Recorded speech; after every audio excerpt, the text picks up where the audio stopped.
In Hollywood, some actors' participation in projects virtually guarantees the box office success of the picture. The situation with actresses is a little different. Several actresses bring the studios vast amounts of money as long as they are at the right age and the audience goes to them. Over time, other young actresses come along and win the competition. And a lot of actresses, not being able to rearrange themselves, start doing B-movies. And then some realize that the best years of their career are behind them and decide to end their career. Today we would like to talk about one such actress, Cameron Diaz. Cameron is a unique actress. For most years, she is associated with the role of the spectacular long-legged blonde from The Mask. At the beginning of 1994, she was a completely unknown model. At the end of 1994, she was an international celebrity. Before turning her sights to the world of acting, Cameron Diaz was working as a model. However, Chuck Russell offered the actress her first ever film role. In his interview with Russell revealed, Cameron was brand new and had literally never acted before. Well, it turns out the rookie actress was a natural, and she skyrocketed to fame after the release of The Mask, soon becoming one of Hollywood's top-billed stars. Diaz was sensational as the set actress Tina in the film. The infamous critic Roger Ebert even called her a true discovery in the film in his 1994 review. Cameron Diaz was entirely new to acting when she took on the role of Tina Carlisle in The Mask. Still, her sheer beauty and apparent charisma evidently were enough for the film's production team to trust that she would be suitable for the part. However, that being said, because of her complete inexperience in the acting world, Diaz was forced to audition 12 times before securing her part in the movie. She took her first acting class after landing the role. The film was an incredible success. With a budget of $23 million, the film managed to gross $351 million at the worldwide box office. The films became one of the biggest hits of 1994, managing to surpass such hits as Speed, Legends of the Fall, Dumb and Dumber, Interview with the Vampire, and Pulp Fiction. After The Mask, Jim Carrey established himself as a superstar. Director Chuck Russell was invited to big projects such as Eraser and The Scorpion King. But for Cameron, treated with caution and was in no hurry to call it in big projects. Many producers were skeptical about her acting talents and thought she was able to play a femme fatale. Nevertheless, Cameron was called to small projects where she honed her acting skills. Head Above Water, Feeling Minnesota, A Life Less Ordinary, and She's the One. In all these films, the actress played either the lead role or a supporting role. Movies had a modest budget and at the box office were low. But in 1997, the year was a breakthrough for the actress. The role of a supporting actor in the movie My Best Friend's Wedding reminded a broad audience of The Mask. Diaz should be grateful to Roberts for her role in this super successful film. Julia Roberts and Cameron Diaz may have been rivals on screen, but the former was responsible for casting the latter off it. Indeed, Roberts was instrumental in helping Diaz land the super riches role. My Best Friend's Wedding was one of the highest-grossing and most profitable films of 1997, raking in nearly $300 million on a budget of just $38 million.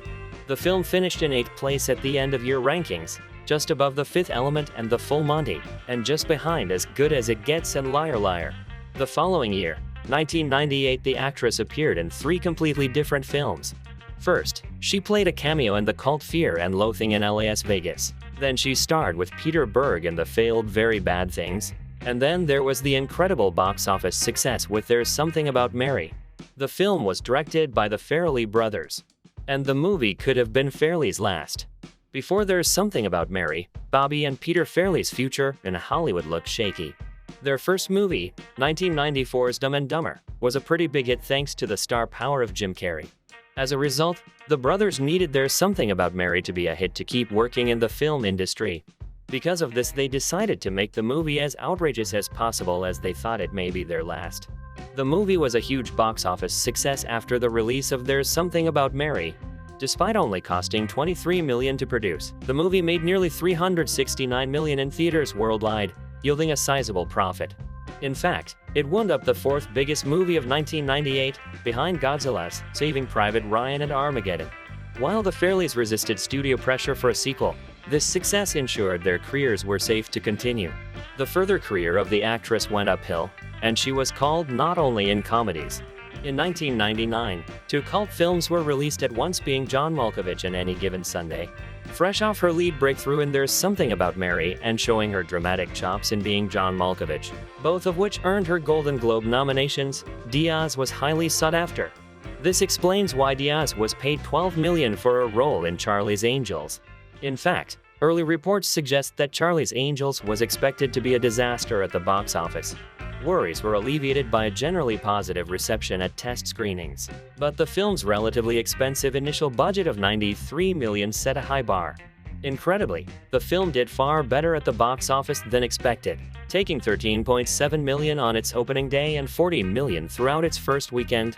Not only had the film already made back half its budget, but it swiped the top spot at the box office from De Niro comedy Meet the Parents, which had been reigning over cinema for a full month.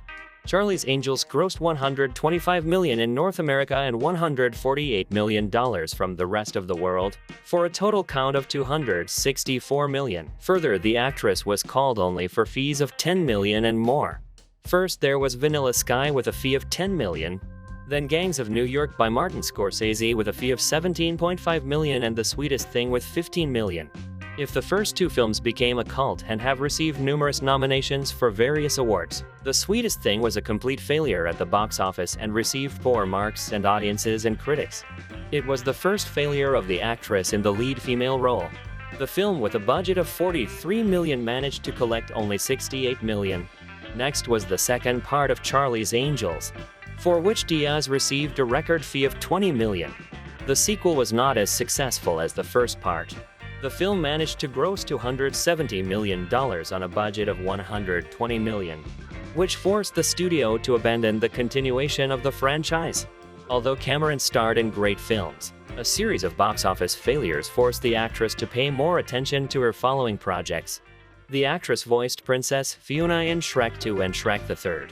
She received a record $40 million for the voice of two cartoons, and the super successful What Happens in Vegas with Ashton Kutcher. The film grossed almost $220 million at the worldwide box office on a budget of $35 million, but Cameron was nominated for Golden Raspberry for Worst Actress and Worst Screen Couple. And here the actress might have thought about the quality of the projects she was invited to, but the following projects performed poorly at the box office. First, The Box failed miserably, making only $33 million on a budget of $30 million.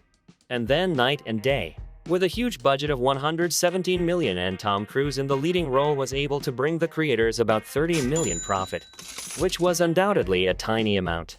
If you look at the successes, the fact that Tom and Cameron were some of the most successful in Hollywood, and perhaps after these films Cameron thought about retiring, the choice of the following roles was focused on maximum profit, where the number of movies was more important than quality. So first was a failure, The Green Hornet, with a fee of $6 million. And then Diaz's most successful project. She managed to hit the jackpot. With a history of box office domination, it shouldn't be too surprising that Cameron Diaz was able to help push this film to success at the box office, thanks to a nice wrinkle in her contract that guaranteed her a portion of the film's profits. Diaz wound up bringing home far more than she was bargaining for. Released in the 2011, The Bad Teacher took home over $200 million at the box office against a budget of only $20 million. Keeping things cheap was the wise way to go, and the film's box office gross clearly shows that it made a considerable profit. This, in turn, landed Diaz over $40 million for her time in the film. To this day, it is one of the most significant salaries ever banked by a star. While Bad Teachers may not be considered a classic of the genre, there is no denying that the film was a huge success, and that Diaz is a genius for taking a small salary with the intent of banking on the film's profits. She had been in enough hit films to know when one would come along and crush at the box office. After Bad Teacher, Cameron's career began to fade. The actress had no significant projects and accepted offers to star in dubious films, where she was paid high fees. Gambit, What to Expect When You're Expecting, Annie, and Sex Tape all failed at the box office, and the audience preferred to forget about them immediately. But the latest Diaz film at the moment is the film The Other Woman, directed by Nick Cassavetes. Cameron received another big $10 million royalty for this film. With a budget of $40 million, the movie could collect a worldwide box office of $196 million. The Other Woman received mostly negative reviews from critics. Most of them felt displeased by the overuse of sexual jokes in the movie. And Cameron won her first Golden Raspberry for her role. Perhaps this nomination was the last straw, and the actress decided to end her career, which was logical enough in her case. In big projects, she was not called, and the next stage could be movies coming out directly to the video. And Cameron managed to earn, according to various sources, about $140 million and decided to finish. She explained her decision as follows. I feel like I was really lucky because I had people that I worked with for 20 years who I know they have my best interest, but for me, I just really wanted to make my life manageable by me. My routine in a day is literally what I can manage to do by myself.